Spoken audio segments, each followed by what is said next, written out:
You never expect Betrayal to wear a white dress and a perfect smile.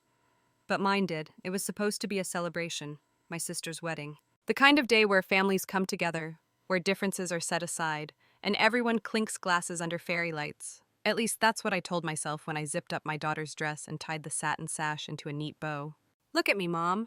Sophie twirled in front of the mirror, the soft pink of her flower girl gown catching the morning sun. She looked like magic, the kind you want to protect from the world. Her eyes sparkled with excitement and her curls bounced with every spin. I smiled at her reflection, though my chest tightened. There was always this tension, this thread pulled too tight every time we saw my family. Because no matter how much I loved Sophie, and I loved her with every cell in my body, my family never truly saw her. Not really. Sophie is Korean. I adopted her 5 years ago after a long, winding process that began the moment I walked into that orphanage. She had been just 3 then, quiet, holding a stuffed giraffe with one eye missing. I remember thinking she looked like she was trying to disappear, and still, something in her pulled me in like gravity. I didn't choose her, she chose me. My name is Rachel Morgan. I'm 35, and I've raised my daughter alone since the day she came home. She calls me Mom. I call her my heart. But to my family, especially my sister Emily, she was always the adopted kid, like a label printed on her forehead. We had never been close, Emily and I. Growing up, she was the golden one. Ballet recitals, straight A's, Daddy's favorite. I was the darker-haired girl with the curious eyes and the quiet voice that no one knew what to do with. Our mother once told me, "You're a bit of a mystery, Rachel." I think she meant it as a compliment, maybe. When Emily got engaged to Michael Langston, son of a powerful real estate developer in Chicago, the whole thing felt like a royal affair. Designer dress fittings, high-profile guest lists, pre-wedding coverage, and a lifestyle blog. I was shocked when the invitation arrived. Handwritten, gilded edges. I stared at it for a full minute before I noticed the small note attached. Hope Sophie can be our flower girl. Mom insists. That Mom insists told me everything. Still, I said yes, because Sophie was overjoyed. She practiced tossing imaginary petals down the hallway for weeks. She even picked out the ballet flats herself, silver with tiny rhinestones. I kept telling myself it would be fine, that maybe, just maybe, they'd see what I saw in her. The night before the wedding, at the rehearsal in a pristine downtown chapel, the shift started. Quiet at first. I caught the bridesmaids whispering, their gazes darting towards Sophie. One of them wrinkled her nose like she'd smelled something sour. Sophie didn't notice. She was busy counting steps, serious and focused. I approached Emily during a pause. "Is something wrong?" I asked gently. She didn't meet my eyes. "Michael's family has concerns," she said, adjusting a bracelet that looked absurdly expensive. "They think, well, it's about the pictures." I waited. "An Asian child in the family photos will confuse people," she added flatly. My mouth went dry. Confuse people? Sophie wasn't a misplaced accessory. She was family. My daughter. I felt the cold settle in. "Emily," I said slowly, "she's part of this family. She's your niece." She finally looked at me, and her expression chilled me. "You were always different," she said. "You don't look like us. You don't act like us. Mom and Dad never knew what to do with you. Sophie just makes it obvious." Her words gutted me. I had spent my whole life trying not to see it. How I stood out in every family photo, with my olive skin and wavy black hair, next to a sea of blondes and redheads.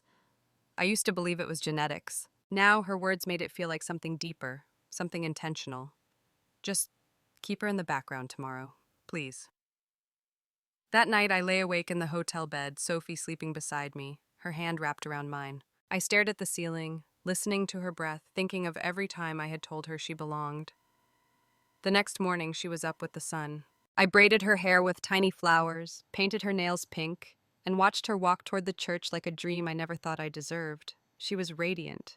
But dreams don't survive cruelty. It happened during the pre-ceremony photos. The guests were laughing, glasses clinking, cameras flashing. And then, from across the room, I heard the voice that cracked it all apart. "She can't be in the family photos. She's not one of us." I froze.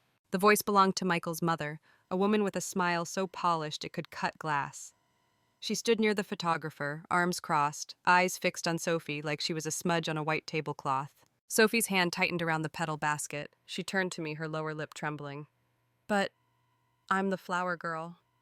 I knelt down beside her, heart pounding, trying to shield her from the stares that suddenly filled the room. Before I could respond, Emily stepped forward. Her face was calm, too calm. Mom's right, she said, voice like steel. You're not part of this family, neither of you are. It didn't feel real. Not until I saw my parents standing silently behind her. Not until I saw my mother lower her eyes, and my father, the man who raised me, look away. The truth had been simmering for years. I just never imagined it would boil over here.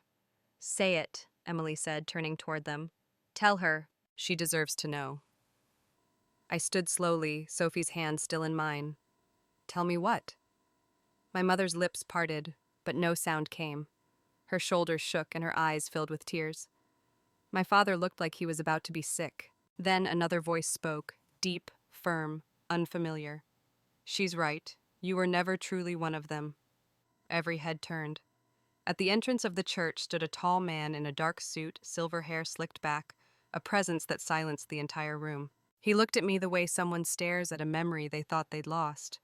His eyes, warm and piercing, were the same shape as mine.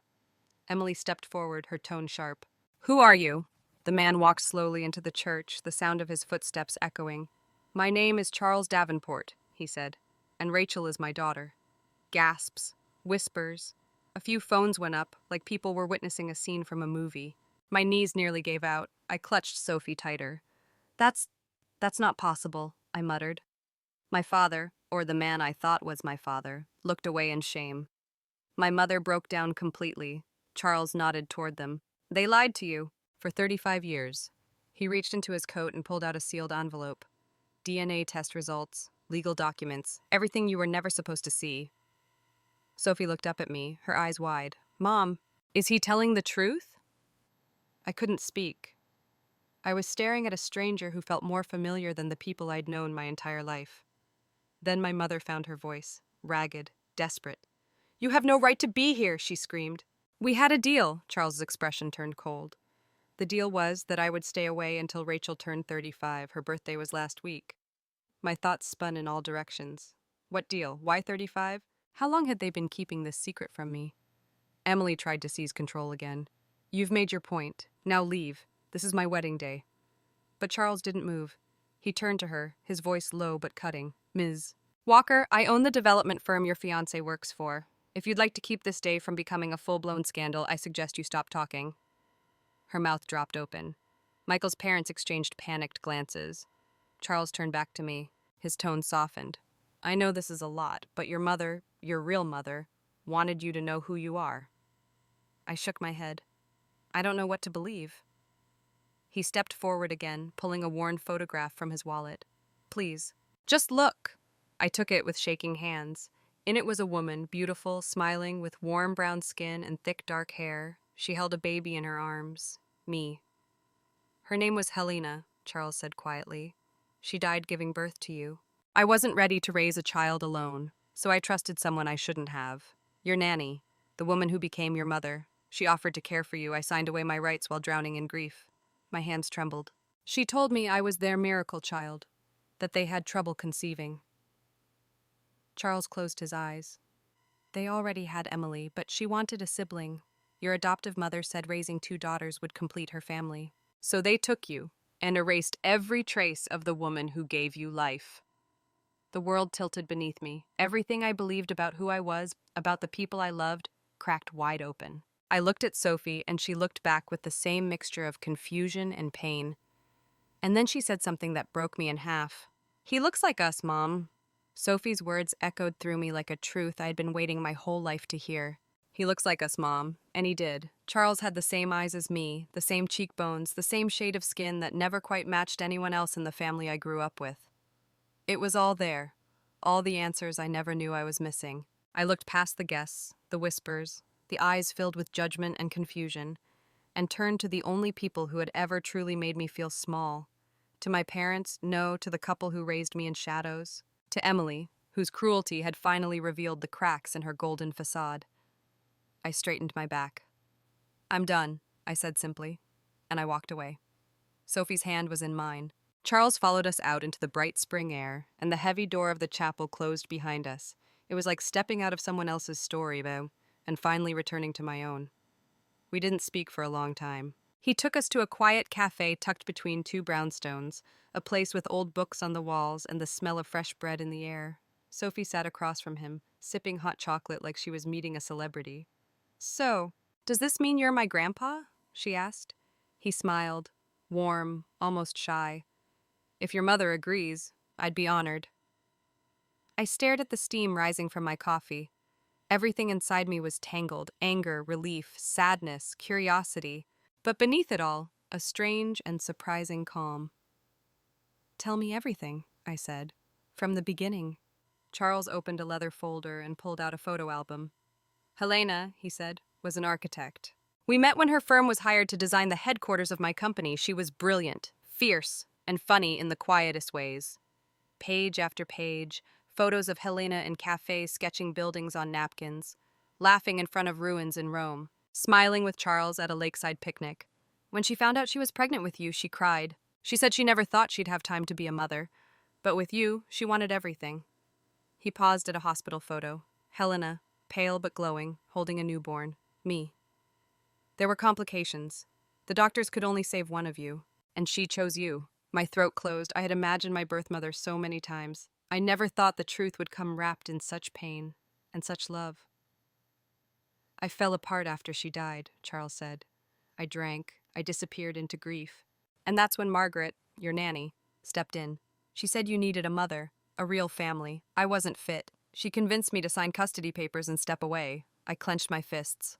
And then she erased Helena. He nodded, shame thick in his voice. I regret it every single day. I looked at Sophie, sitting so still, absorbing every word. Why now? I asked. Why come back? The agreement said I couldn't contact you until your 35th birthday. I waited. And while I waited, I watched. I was there at your graduation, at your bookstore's opening. I hired people to make sure you were safe. And yes, I was the one who fast-tracked your loan. My head fell into my hands. It was overwhelming. Too much, too fast. And yet, it explained everything. And then he pulled out one last envelope. This, he said, is from Helena. She wrote it before you were born, just in case. She didn't make it. I opened it with trembling hands. The handwriting was delicate, the ink slightly faded. My dearest Rachel, if you're reading this, it means I couldn't stay. I'm sorry, my love. I wanted to hold you through every birthday, every heartbreak, every moment you'd become more you. But please, never doubt this. You were my greatest joy. From the moment I knew you existed, you changed me. Your father loves you, even if he didn't always know how to show it. Love can be messy like that. It doesn't always speak in the right language, but it's real. As my final gift, I've left you the house I designed. Your birthplace. A place where I imagined you growing up. Fill it with life. Fill it with love. Know you were always, always enough. Forever yours, Mom. Inside the envelope was a brass key, old, cool in my hand, and a deed. The house has been waiting, Charles said softly, just like me. We moved in a week later. It was small, sun-filled, and wrapped in Helena's fingerprints. Arched windows, carved banisters, soft corners that caught the light just right. The kind of house that had been loved before it had ever been lived in. Sophie flourished. She called Charles Grandpa within a week. He picked her up from piano lessons, helped with her science projects, and brought home a full-sized keyboard one day with the excuse that a true musician needs the right tools. As for me, I was learning how to be a daughter again. We met for coffee, for walks, for long dinners where I asked about Helena, and he answered every question like he was giving me back pieces of myself. And for the first time in my life, I felt rooted, not tolerated, not halfway accepted, but seen. Chosen, my former family tried to call. Emily even showed up at my store once, demanding an apology. I didn't even look up from my stack of books. I didn't owe them anything. They taught me that blood doesn't always equal love. But Sophie, she reminded me that love is something you build piece by piece, moment by moment. And Charles, he taught me that even the deepest mistakes can still be followed by healing. Sometimes the family you make, the family that finds you, is the only one that truly matters.